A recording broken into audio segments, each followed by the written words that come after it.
Lindsay Steck Jackson is our next guest on our special montage of guests from the Florida area this week.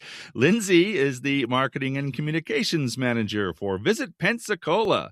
And here's my conversation now with Lindsay all about the great reasons to visit Pensacola. What makes Pensacola, Florida, a unique visit compared to the rest of your counterparts? Oh, well, first of all, we're at the top of the state, so we're easy to get to. Um, we also are the only destination between Mobile and Jacksonville with a walkable historic downtown. That includes the Big Five. So that's an accredited art museum, ballet, theater, and opera. But then we also have 40 miles of sugar white sand beaches. And I'd say the vibe is really unpretentious and very approachable. So it's a little more affordable, I think, than some of our neighbors, but it's got a whole lot of culture and some fun things to do. Well, I love beaches, so that's a plus right there. So Yeah. tell me about some of the things people like to do. Obviously, if you have a beach, that's some of it, but some of the other attractions, you kind of touched on it there. Yeah, absolutely. So, of course, we're known for sugar white sand beaches, the emerald water of the Gulf, but we do have Fort Pickens and the Gulf Islands National Seashore. It's the longest federally protected seashore in the United States. So, somebody looking for that really cool national park experience, but a national seashore is so interesting, so Mm. gorgeous, and you can't build on it. So, it really feels like you're out in the wild. We also have from an attraction standpoint, we're also America's first settlement. So we were founded in 1559 before St. Augustine, before Jamestown. Oh, So wow. we have this really unique area downtown called Historic Pensacola Village. So there's the America's First Settlement Trail.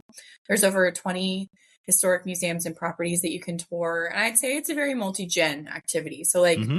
the kids aren't going to get bored. There's lots of hands-on things like they can touch it, feel it. They're not going to break anything. So that's pretty unique as well. And then Hmm. my personal favorite is we are home to the Blue Angels. Do you know what the Blue Angels are? They're jet pilots, right? Yes, yes. Yes. So they're the Navy's flight demonstration team, but they are based in Pensacola and they have practices twice a week. So you can see them for free. I think the coolest experience is actually taking a boat out in the bay. There's lots of tour operators and you can watch them. Oh, cool. That would be cool. Can you actually like go into the aircraft, or do they have tours of that, or no? So there is the National Naval Aviation Museum that's on NAS Pensacola. So Hmm. that's actually where it's the largest naval museum in the world. They have over 150 aircraft. They do have some planes in there where you can get in the cockpits and things like that. I mean, the same size level as the Yeah. Smithsonian. So it's really neat. It's really unique. Uh-huh. You could spend a whole day just there, I would think.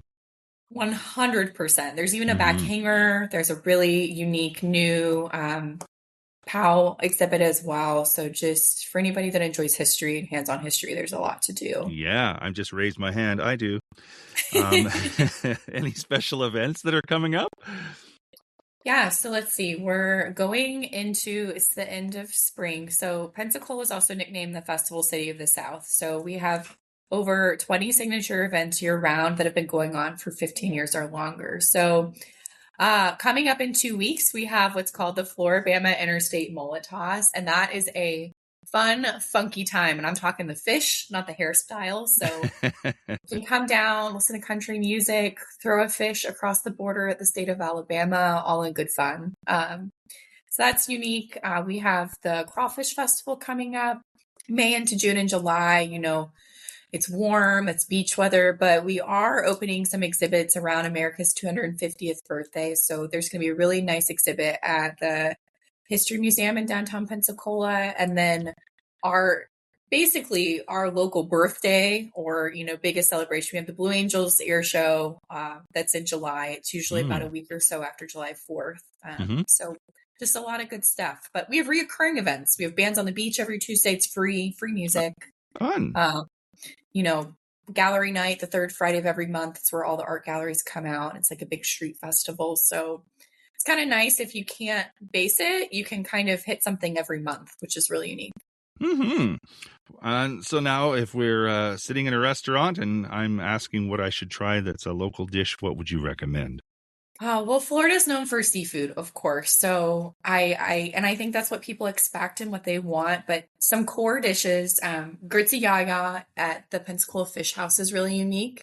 You know, grits are inherently southern, so I think we Yes. do them really well up in Northwest Florida. And I think when people hear Florida, they don't always think of the South, and like feel like we're this really cool area where you get that Florida lifestyle, but with that Southern hospitality. So Hmm. grits yaya is delicious. It's got those Gouda cheddar grits, those wonderful blackened shrimp, and then our signature drink. It's called the Bushwhacker. So it's like a frozen boozy coffee mocha milkshake. Oh my, that sounds good. Especially after a day at the beach, I would think. So good. Got to be real careful though how many you drink. Very true. Well, it sounds amazing. Country music and history and beaches. That's enough for me right there. So people Yeah. can check out your website, visit Pensacola.com. Lindsay Steck Jackson is the marketing and communications manager for Visit Pensacola. It was fun chatting with you, Lindsay. Thank you. Nice to meet you, Randy, and come on down to Florida.